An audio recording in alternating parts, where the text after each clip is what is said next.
Bismillahirrahmanirrahim. It's me Sayyid Muhammad Hassan Rada from mathemath.com. Let's start with question number 1 of and third part of exercise number 4.4. The statement of the question is 6 over square root of 8 and square root of 27.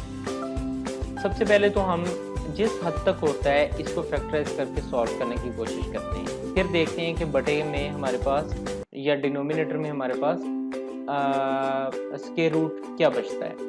तो सबसे पहले तो इसको हम solve करते हैं। ये हमारे पास आ जाएगा 6 ओवर 8 को हम लिख सकते हैं 2 मल्टीप्लाइड बाई 2 मल्टीप्लाइड बाई 2 और 27 को हम लिख सकते हैं 3 मल्टीप्लाइड बाई 3 मल्टीप्लाइड बाई 3। तो ये हमारे पास आ जाएगा 6 ओवर, इसको हम ये देखें यहाँ ये जो 2 मल्टीप्लाइड बाई 2 है इसको हम लिख सकते हैं ना 2 का स्क्वायर। तो हमने यहाँ पे 2 का स्क्वायर और साथ में ये जो 2 है इसको 2 के स्क्वायर रूट के नीचे लिख दिया। ये बिल्कुल इसी तरह से यहाँ पे हमने 3 मल्टीप्लाइड बाई 3 का स्क्वायर और इसका स्क्वायर रूट लिया, साथ में 3 का स्क्वायर रूट हमने ले लिया। ये हमारे पास आ गया 6 ओवर, यहाँ स्क्वायर और स्क्वायर रूट कैंसिल आउट हो गए, यहाँ स्क्वायर और स्क्वायर रूट इधर भी कैंसिल आउट हो गए।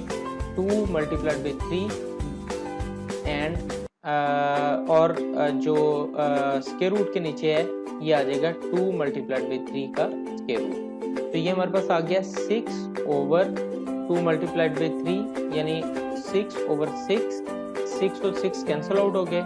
तो ये हमारे पास आ गया 1 ओवर 6 का स्क्वायर रूट। अब ये बताया मैंने ये था कि जब हम रैशनलाइज उस वक्त इसे करेंगे अगर बटे में स्क्वायर रूट आ जाए।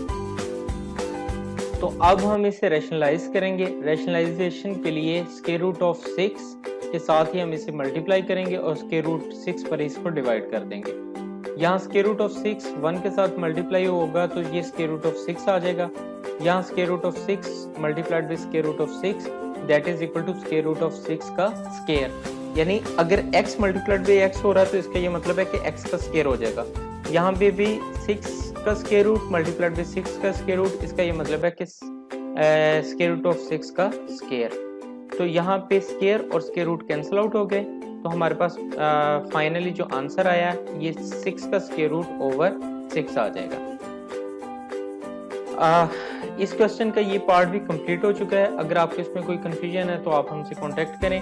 हमारा YouTube चैनल अवेलेबल है, आप उसे सब्सक्राइब करें ताकि हमारे लेटेस्ट अपडेट्स और वीडियोस आपको मिलती रहें। Thanks for watching mathemath.com।